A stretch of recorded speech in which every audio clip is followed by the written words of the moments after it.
నమస్తే welcome to విశ్వ రహస్యం మానవ మేధకు అంతు చిక్కని రహస్యాల భూమిక సృష్టి మూలాలను ఆవిష్కరించే శాస్త్ర కదంబ వేదిక విశ్వ రహస్యం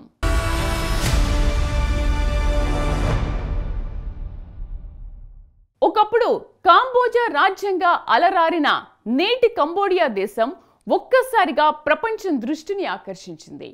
ఆసియా ఖండంలో అత్యంత విశిష్ట పర్యాటక ప్రదేశంగా అంకోర్ ధామ్ ప్రత్యేకతను సంతరించుకుంది. ఎన్నో శతాబ్దాల చరిత్రకు ఆనవాళ్లుగా నిలబడిన విష్ణు దేవాలయం మన భారతీయుల సనాతన వైభవాల కేతనాన్ని విశ్వ వినువీధుల్లోకి ఎగరేసింది. హైందవం ఇప్పటిది కాదని వేల ఏళ్ల నాడే ప్రపంచానికి పరిచయమైన విశ్వధర్మమని లోకానికి చాటింది. అలనాటి ఆ కాంబోజా రాజ్యంలో భూతల స్వర్గంగా విరాజిల్లిన అంకోర్ ధామ్ నిర్మాణం వెనుక దాగిన రహస్యం లోతుల్లోకి వెళ్దాం.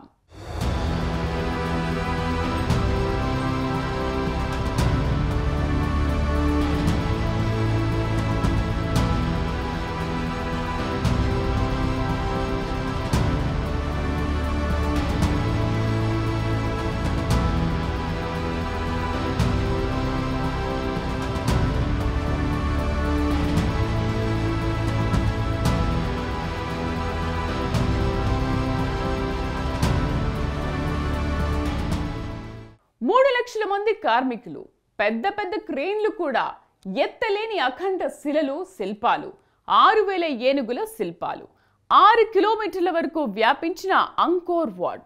సో వాట్ అంటారా? అయితే ఈ టెంపుల్ నిర్మాణానికి 30 ఏళ్లు పట్టింది. ఇందులో కూడా సీక్రెట్ లేదు. మరింకేంటి? అదే ఈ టెంపుల్ నిర్మించిన రాజుల చారిత్రక అంశాల్లో అతీంద్రియ విషయాలు. ఈ ఆలయం నిర్మాణానికి దారితీసిన అంశాలు ఆశ్చర్యానికి లోను చేస్తాయి. బ్రాహ్మణ నాగజాత సంతతికి చెందిన కాంబోజా రాజవంశం అంకోర్ ధామ్ నిర్మించింది. భారతీయ ఆధ్యాత్మిక చారిత్రక వైభవాలకు అద్దం పట్టే అంకోర్ ధామ్ నిర్మాణం వెనుక దాగిన రహస్యం ఏమిటి? నేటి విశ్వ రహస్యంలో చూద్దాం. మట్టి రేణువులు చరిత్రకు మౌన సాక్ష్యాలు. వేల ఏళ్ల నాటి వైభవానికి సజీవ మృత్తికలు. చరిత్ర పునాదులపై నిలబెట్టిన కట్టడాలు. చెక్కు చెదరని గోపురాలు, చారిత్రక శిఖరాలు. రమణీయ శిల్పాలు, భారతీయతకు ఆనవాళ్లు. నగరం మధ్య బారులు తీరిన జలసిరులు. హైందవ సంస్కృతి ప్రతిఫలించే చీకటి వెలుగులు. ఈ అందమైన భూతల స్వర్గానికి కారణం ఒక నాగకన్య. అసలు ఈ నాగకన్య ఎవరు? భూమిపై ఏళ్లు పూళ్లు గడిచిన అర్షధర్మాన్ని నాశనం చేయడం ఎవరి వల్ల కాలేదు. వాస్తవానికి భరత భూమి ఎంత విశాలమో, ఎంత వైవిధ్యభరితమో, హైందవం అంత విస్తృతం. మన ధర్మం మన దేశానికే కాక వివిధ దేశాలకు విస్తరించింది. అంకోర్ వాట్ శిథిలాలే అందుకు ఒక సాక్ష్యం. వియత్నాంలో వేల ఏళ్ల క్రితం నాటి భారతీయుల దేవతా విగ్రహాలు బయటపడ్డం, దక్షిణ అమెరికాలోని పెరూలో మండలాకార చిత్రాలు ఇందుకు నిదర్శనం. ఇలా ఒకటి కాదు, రెండు కాదు, ప్రపంచవ్యాప్తంగా హైందవ సంస్కృతికి చెందిన సాంస్కృతిక కట్టడాలు, అపూర్వమైన నిర్మాణాలు మన దేశ ఔన్నత్యాన్ని మరింత ఇనుమడింపజేశాయి.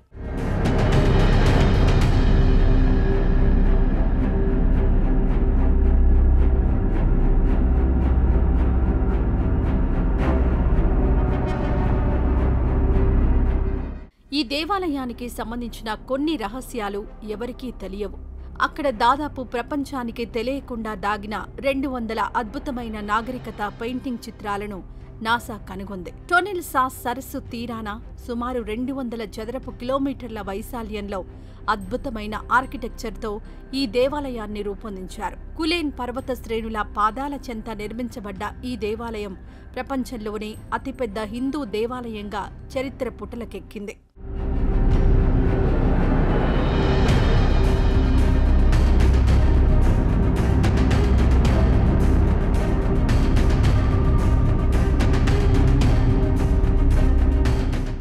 ఆలయ ప్రవేశం దగ్గర ఉన్న 7 పడగల నాగదేవత శిల్పం భక్తితో పాటు భయాన్ని కలిగిస్తుంది.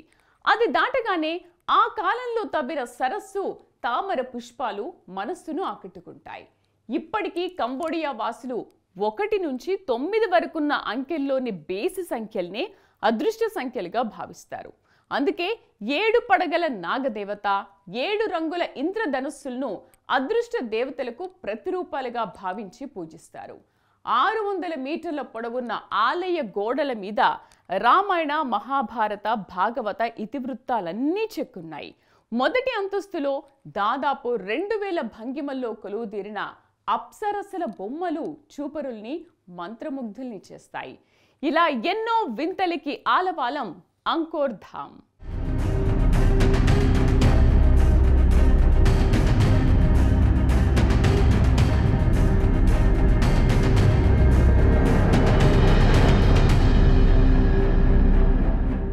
అంకోర్ ధామ్ కట్టడాలు ఖమేర్ సంప్రదాయంలో ప్రతిఫలిస్తాయి. ఇవి పూర్తిగా హిందూ సంప్రదాయాన్ని పోలి ఉంటాయి. 12వ శతాబ్దం చివరిలో హిందూ ఆరాధన నుండి బౌద్ధ దేవాలయంగా మార్పు చెందింది. 13వ శతాబ్దంలో చైనా యాత్రికుడు జౌ దౌగున్ ప్రకారం ఈ ఆలయం ఒకే రాత్రిలో ఒకే వాస్తు శిల్ప చేత నిర్మితమైనట్టు కొంతమంది నమ్ముతారు. చరిత్రకారులు చెప్పేదాన్ని బట్టి చూస్తే ఈ ఆలయ నిర్మాణం 30 ఏళ్లు పట్టిందంటారు.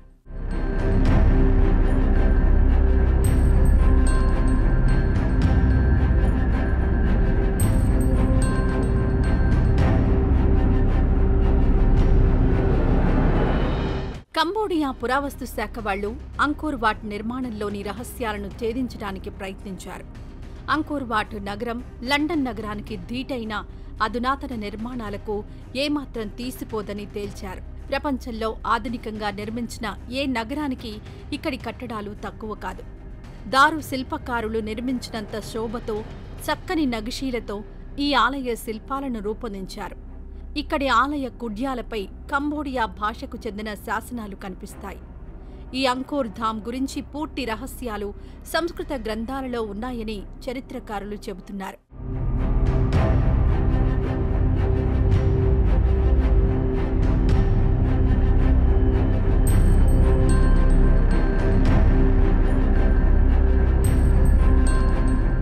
మన హైందవ చరిత్రను ప్రపంచానికి పరిచయం చేసిన శిలలు, శిల్పాలు, కట్టడాలు, విశాలమైన ఆలయాల సముదాయం అంకోర్ ధామ్. మన ప్రాచీన సంస్కృతికి, విజ్ఞాన శాస్త్రానికి దర్పణం పట్టే 12వ శతాబ్దానికి చెందిన అపూర్వ నిర్మాణమిది. ఈ ఆలయ ప్రాంతంలో సుమారు 12,000 మంది ప్రజలు నివసించేవారని తెలుస్తోంది. అలాగే ఈ నగరంలో 80,000 నుండి 1,20,000 వరకు ప్రజలుండేవాళ్లని చారిత్రక ఆధారాల ద్వారా అవగతమవుతోంది. 1994లో అనుకోకుండా శాటిలైట్ అంకోర్ వాట్కు సంబంధించిన కొన్ని ఛాయాచిత్రాలను తీసి పంపించింది. దీంతో ఒక్కసారిగా ప్రపంచం మొత్తం కంబోడియా వైపు ఆశ్చర్యంగా చూసింది. కొన్ని వందల ఎకరాల్లో అంకోర్ వాట్ నగరం విస్తరించి ఉండడం గమనించారు. సుమారు 900 ఎకరాలుండొచ్చని పరిశోధకులు అంచనా.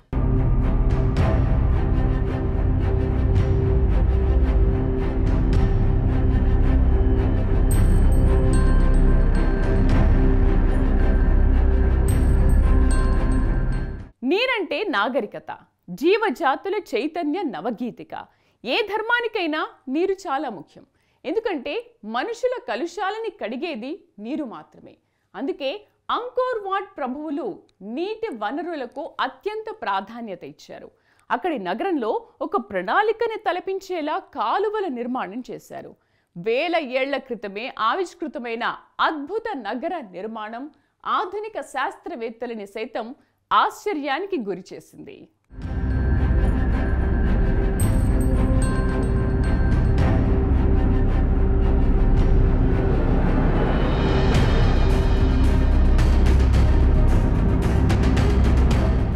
ఆర్కియాలజిస్ట్ ఎలిజబెత్ మోర్ చెప్పిన దాని ప్రకారం చూస్తే ఇప్పటికీ మనకు తెలియని చారిత్రక కట్టడాలెన్నో కనిపిస్తుంటాయి.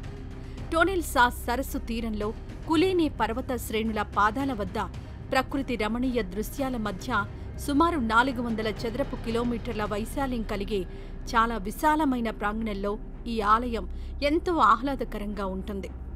ఈ ఆలయ నిర్మాణానికి 6000 ఏనుగులు ఉపయోగించినట్టు చరిత్ర ద్వారా తెలుస్తోంది. వేల మంది కూలీలు, శిల్పులు ఈ ఆలయ నిర్మాణంలో పాలుపంచుకున్నారు. ఆలయం చుట్టూ ప్రహారీ గోడ నిర్మించబడింది. ప్రహారీ గోడకు 4 వైపులా గోపురాలు నిర్మితమయ్యాయి. పశ్చిమ, ప్రధాన ద్వారాల నిర్మాణాలు చోళులు, పల్లవుల నిర్మాణ శైలిని పోలి ఉండడం ఇక్కడి విశేషం. దక్షిణ గోపురం మీద శ్రీ మహావిష్ణువు విగ్రహం అద్భుతంగా మలిచారు.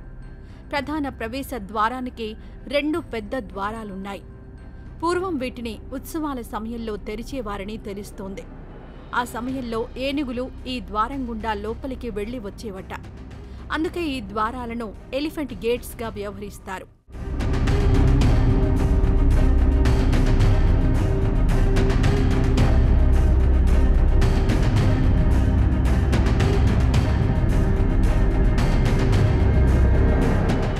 ఖమేర్ సామ్రాజ్యంలో నీటిని నిల్వ చేసుకునేందుకు అద్భుతమైన సాంకేతిక పరిజ్ఞానాన్ని ఉపయోగించారు. ఇక్కడి నీరు పల్లం నుండి ఎత్తుకు ప్రవహించేదట. అదే సాంకేతిక పరిజ్ఞానాన్ని అంకోర్ వాట్ దేవాలయంలో కూడా వాడారు. ఇది అప్పట్లోనే ఎలా సాధ్యమైందనే విషయం అందర్నీ ఆశ్చర్యపరుస్తోంది. 5 మైళ్ల పొడవు, 1.5 మైలు వెడల్పుతో విశాలమైన రిజర్వాయర్లు నిర్మించటం ఆనాటి ఇంజనీర్ల ప్రతిభకు నిదర్శనం. ఈ రిజర్వాయర్లను వ్యవసాయ అవసరాలకు కూడా ఉపయోగించేవారట. ఫ్రెంచ్ ఆర్కియాలజిస్ట్ ఫిలిప్ గ్లోసియర్ ఈ రిజర్వాయర్లపై పరిశోధన జరిపి ఈ విషయాన్ని ధృవపరిచాడు. నాసా చిత్రీకరించిన ఉపగ్రహ చిత్రాల ఆధారంగా పరిశోధనలు జరిపిన సిడ్నీ యూనివర్సిటీ ఆర్కియాలజిస్టుల పరిశోధన కూడా ఫిలిప్స్ అభిప్రాయాన్ని బలపరుస్తోంది. ఉపగ్రహ చిత్రాల్లో అప్పటి మానవ నిర్మితమైన నీటి ట్యాంకులు, కాలువలు, డ్యాంలు చాలా స్పష్టంగా కనిపిస్తాయి.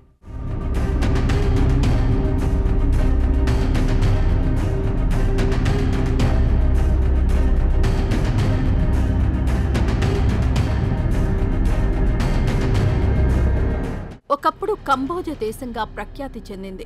కంబోడియా ప్రాచీన నామం కంపూచియా 12వ శతాబ్దంలో సూర్యవర్మన్ II అంకోర్ని నిర్మించినట్టు తెలుస్తోంది. ఇది ఖమేర్ శైలిలో నిర్మించబడింది. ఈ కంపూచియానే కాంబోజ దేశంగా మనం వ్యవహరించేవాళ్లం. సంస్కృత పదాలను సరిగ్గా ఉచ్చరించలేని యూరోపియన్లు కాంబోజ దేశాన్ని కాంబోడియాగా మార్చేశారు. యూరోపియన్ వలస దేశాల పాలనలోకి వెళ్లిన తర్వాత ఈ కాంబోజ దేశం కంపూచియాగా మారిపోయింది. కాంబోజ దేశంలో ఎక్కువ హిందూ సంస్కృతే ఉండేది. 12వ శతాబ్దంలో ఈ దేవాలయాన్ని నిర్మించిన సూర్యవర్మన్ IIతో పాటు అనేక మంది హిందూ రాజులు ఈ దేశాన్ని పాలించినట్టు చారిత్రక ఆధారాల ద్వారా తెలుస్తోంది. ఖమేర్ సామ్రాజ్య పురాణాల ప్రకారం ఖమేర్ సామ్రాజ్యాధినేత అయిన కాముతో భారతదేశానికి సంబంధాలున్నట్లు తెలుస్తోంది.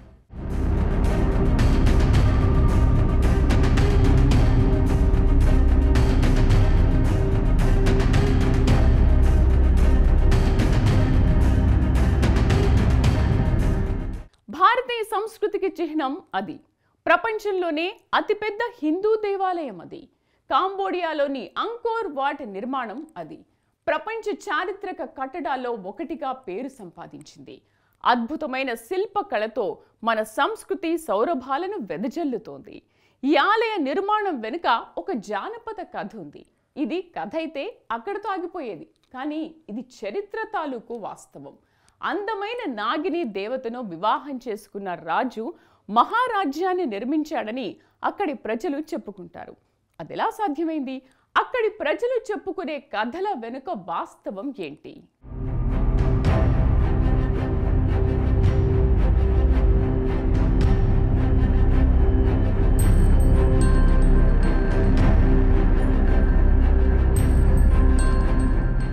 ఖమేర్ రాజులు కట్టిన ఈ దేవాలయం మన హిందూ నాగరికతకు ఆనవాళ్లు. 3వ శతాబ్దం నుండి దాదాపు 1000 సంవత్సరాలకు పైగా హైందవ నాగరికత కంబోడియాలో ఉచ్చ స్థితిలో ఉంది.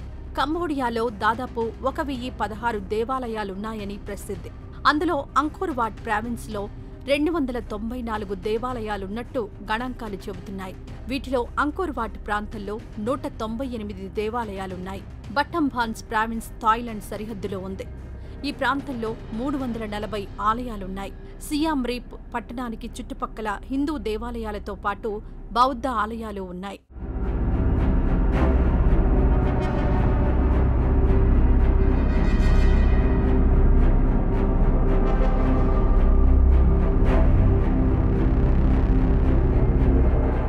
హిందూ హిందూ దేవాలయాలతో ప్రారంభమైన వాళ్ల నాగరికత 7వ జయవర్మన్ అనే రాజు కాలంలో బౌద్ధమత వ్యాప్తి జరిగింది. రాజు బౌద్ధమతం అవలంబించడం వలన స్వతహాగా రాజు అనేక బౌద్ధ ఆలయాలు నిర్మించాడు. అయినా వాటిలో హిందూ దేవతల ప్రతిమలు కనిపిస్తాయి. ఆ తర్వాత 8వ జయవర్మన్ రాజు 13వ శతాబ్దంలో అనేక బౌద్ధ దేవాలయాలను హిందూ క్షేత్రాలుగా మార్చాడు. కాంబోడియా దేశం ఏ విధంగా ఏర్పడిందనే దానిపై అనేక కథనాలున్నాయి. ఒక బ్రాహ్మణుడో లేక చోళ రాజవంశీయుడో హిందూ దేశం నుండి సముద్ర మార్గాన ప్రయాణించి నాగకన్యను వివాహం చేసుకున్నట్టు ఒక కథనం.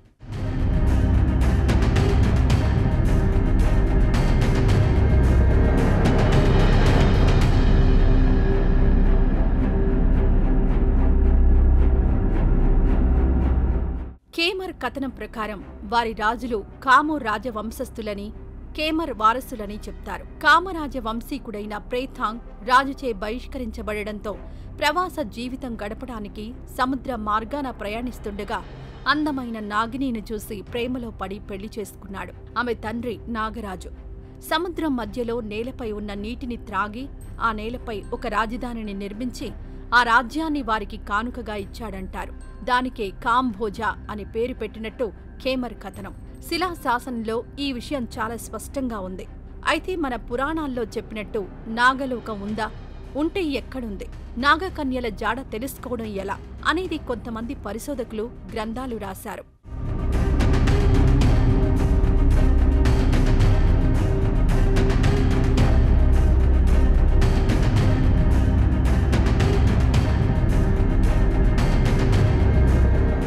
క్రీస్తు శకం 802వ సంవత్సరం 2వ జయవర్మన్ రాజు మహేంద్ర పర్వతంపై దేవరాజ క్రతువు చేసి మహారాజుగా ప్రకటించడం ద్వారా అంకోర్ వాట్ శకానికి నాంది పలికాడు. ఈ సంఘటన పాళీ, సంస్కృతం, ఖేమర్ భాషల్లోని శిలాశాసనాలలో ఇప్పటికీ స్పష్టంగా కనిపిస్తుంది.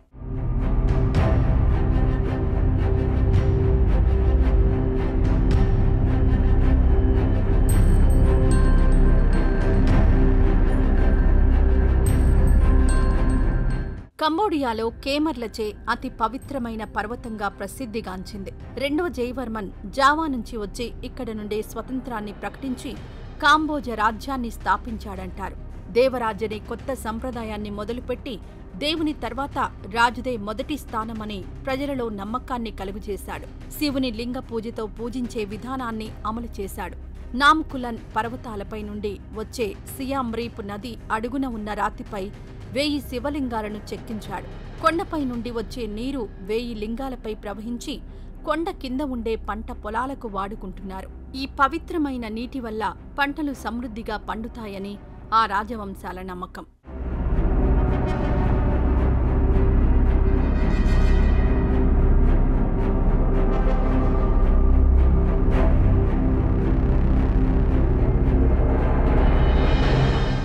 అంకోర్ ధామ్ మొదటి సూర్యవర్మన్ 21వ శతాబ్దంలో నిర్మించిన అనేక దేవాలయాలలో ఇది ముఖ్యమైంది. దీన్నే తన ముఖ్య పట్టణంగా చేసుకుని రాజ్యమేలేవాడు.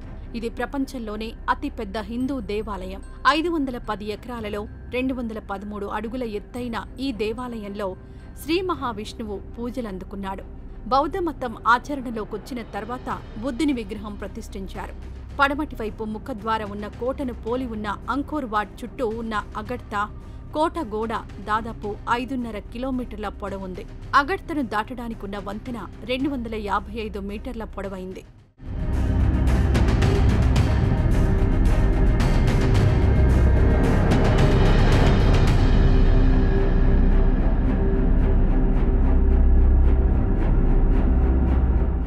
దీనికి 2 వైపులా నాగపడగ. దాని శరీరమంతా అలంకరించబడింది. ముఖద్వారం 3 గోపురాలతో కూడుకున్న ద్వారంపై బ్రహ్మ, విష్ణువు, లక్ష్మి, అప్సరసల విగ్రహాలతో అలంకరించబడింది. అంకోర్ వాట్లో దాదాపు 16 మంది రాతి అప్సరసల విగ్రహాలు కనిపిస్తాయి. దీన్ని బట్టి ఈ రాజులు సౌందర్య ఆరాధకులని తెలుస్తోంది. ప్రతి ఒక్కదానికి మరోదానితో పోలిక లేకుండా చెక్కారు. ముఖద్వారం నుండి ప్రధాన ఆలయానికి పోయే దారిలో 2 వైపులా గ్రంథాలయ భవనాలున్నాయి. ప్రధాన ఆలయం 3 వసారాలతో అలరారుతోంది. అంటే అంకోర్ వాట్ రాజులు విద్యకు అధిక ప్రాధాన్యత ఇచ్చినట్టు తెలుస్తోంది.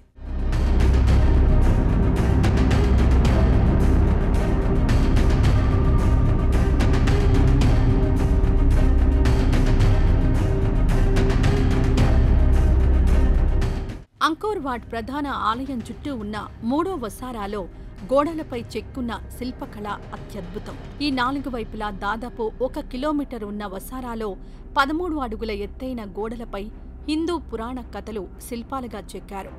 పడమట వసారా దక్షిణం వైపు కురుక్షేత్ర యుద్ధం చిత్రీకరించారు. అలాగే నైరుతి గదిలో రావణుడు కైలాస పర్వతాన్ని ఎత్తడం, శివుడు అడవిలో ధ్యానించడం, సూర్యచంద్రులు, రాముడు వారిని సంహరించిన దృశ్యాలు శిల్పాలుగా కనిపిస్తాయి. దక్షిణ వసారా పడమటి వైపు 2వ సూర్యవర్మన్ రాజు పరివారంతో పోయే ఊరేగింపు దృశ్యం ఉంది. దక్షిణ వసారా తూర్పు వైపు మానవులు మరణించిన తర్వాత స్వర్గం, నరకాలకు పోయే శిల్పాలు కనిపిస్తాయి.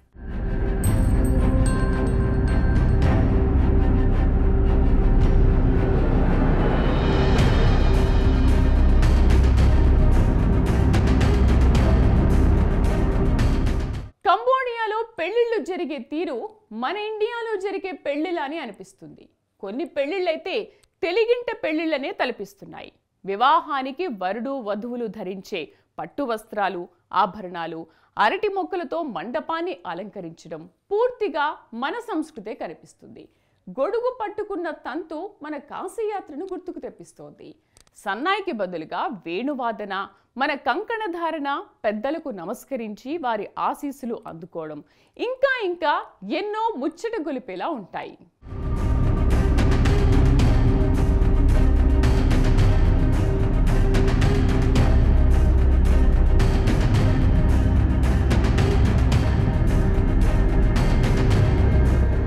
ఇక్కడి ప్రజలు ఆనందించే వివాహ సంగీతం పేరు ప్లెంగ్ కాహ్. ఇది బృందంగా ఆలపించే సంగీతం. కొన్ని రోజుల పాటు సాగే వివాహాలలో, వివిధ సంప్రదాయక సంబంధాలలో భాగమైన ఈ సంగీతం కంబోడియన్ ప్రజల ఆదరణ పొందింది. కంబోడియన్లు ఒకరికొకరు నమస్కారం చెప్పడం ద్వారా గౌరవాన్ని ప్రదర్శిస్తారు. కంబోడియా ప్రజలు ఆచరించే హిందూయిజం, అంకోరియన్ సంస్కృతి ఎక్కువ ప్రభావితంగా అనిపిస్తోంది.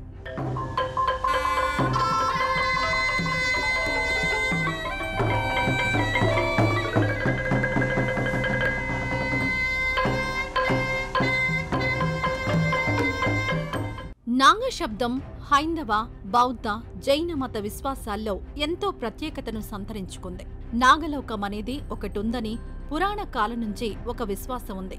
నాగదేవతలకు అష్టసిద్ధులు వచ్చని నమ్ముతారు. పౌరాణికంగా చూస్తే నాగజాతి బలమైన, అందమైన జాతిగా అనేక గ్రంథాల్లో వర్ణించారు. ఇవి పూర్తిగా మానవ శరీరంతోనూ లేదంటే సగం మానవ, సగం సర్పరూపాన్ని పొందగలుగుతాయని చెబుతారు. నాగజాతి చుట్టూ ఎన్నో కథలు ప్రచారంలో ఉన్నాయి. నాగలోకానికి చెందిన నాగదేవతలు, నాగస్త్రీలు నాగలోకం లేదా పాతాళలోకంగా వ్యవహరించే భూగర్భ రాజ్యంలో నివసిస్తారని పురాణ సాహిత్యంలో చెబుతారు. ఈ రాజ్యం అద్భుతమైన రాజభవనాలతో, విలువైన రత్నాలతో అందంగా అలంకరించబడి ఉంటుందని వర్ణించారు. మరి అంత అందమైన నాగదేవత ఇక్కడికెందుకొచ్చిందనే అంశం గురించి అనేక ఊహాగానాలు, కథలు ప్రచారంలో ఉన్నాయి.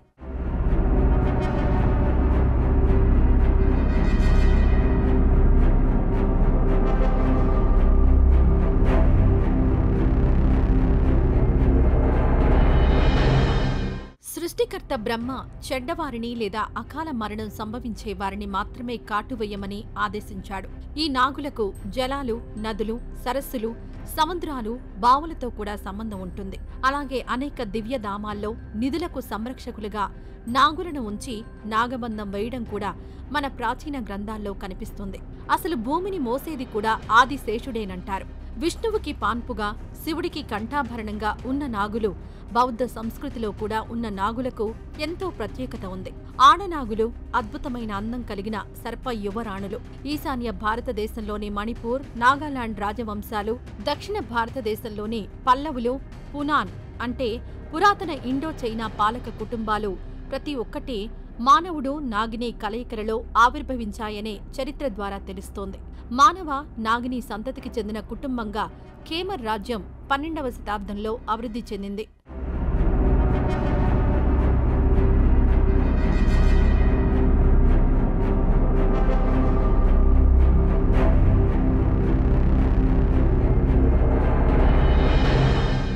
భారతదేశ బ్రాహ్మణ యువకుడు కౌండిన్యుడు ఇక్కడికి సముద్రయానం చేసి వచ్చాడు. ఇక్కడి రాజకుమార్తె అయిన నాగకన్యను వివాహమాడాడని, ఆమె తండ్రి అయిన నాగరాజు మన దేశంలోని నాగాలాండ్ నుండి వలస వెళ్లి కంబోడియాలో స్థిరపడిన నాగజాతికి చెందిన రాజు అయ్యుండొచ్చు అని చరిత్ర పరిశోధకులు అభిప్రాయపడుతున్నారు. ఈ ద్వీపాన్ని కౌండిన్యుడికి కట్నంగా ఇచ్చాడని, కౌండిన్యుడు పాలించిన రాజ్యం కాబట్టి అది కాంబోజ రాజ్యంగా స్థిరపడిందంటారు.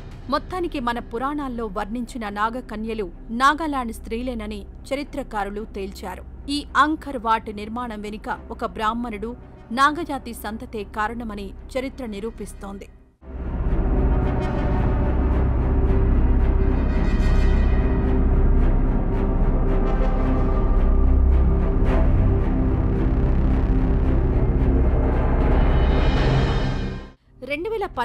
ఇక్కడ 1000 చదరపు కిలోమీటర్ల విస్తీర్ణంలో ఉన్న నీటిపారుదల విధానం బయటపడింది. లేజర్ స్కానింగ్ టెక్నాలజీ ద్వారా ఈ విషయం తెలిసింది. ఈ పరిశోధనకు ఎకోల్ ఫ్రాన్సైస్ డి ఎక్స్ట్రీమ్ ఓరియంట్లో రీసెర్చ్ చేసిన పురావస్తు శాస్త్రవేత్త doctor Damian Evans Angkor Wat పరిశోధనకు నేతృత్వం వహించారు. ఈ సామ్రాజ్యం విజయానికి, సంపదకు ఇక్కడున్న నీరే ప్రధాన కారణమని ఎవాన్స్ అన్నారు. 15వ శతాబ్దం ప్రారంభ దశలో ఇక్కడి వాతావరణంలో వచ్చిన మార్పుల కారణంగా కుంభవృష్టి కురిసింది. దీంతో విపరీతమైన కరువు సంభవించింది. ఈ వాతావరణ మార్పులు నీటిపారుదల వ్యవస్థపై తీవ్ర పరిణామాలను చూపాయి. ఇదే ఈ సామ్రాజ్య పతనానికి దారితీసిందంటారు. నీటితో నాగరికత వెలసిల్లిన చోటే నాగరికత పతనానికి కూడా నీరే కారణమైంది. దేనితో వృద్ధి ఉంటుందో దానితోనే అంతం అనే సత్యాన్ని అంకోర్ వాట్ చరిత్ర రుజువు చేసింది.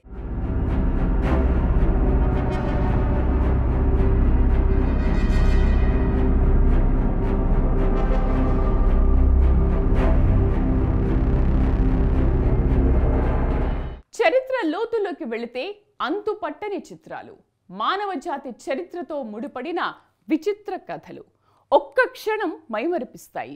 ఇది నిజమేనా అనే సందేహాన్ని కలిగిస్తాయి. కానీ ఇలాంటి చారిత్రక కట్టడాల వెనుక అద్భుత కథలు ఎప్పుడూ మరో లోకానికి తీసుకువెళ్తాయి. అలనాటి ఎన్నో శిథిల నగరాలు నేటి ఆధునిక నగరాలకు సమానంగా నిలుస్తున్నాయి. ఇదే భారతీయతలో ఉన్న అసలైన సాంస్కృతిక సంపద. వచ్చే వారం మరో విశ్వరహస్యంలో మళ్ళీ కలుద్దాం. Signing off.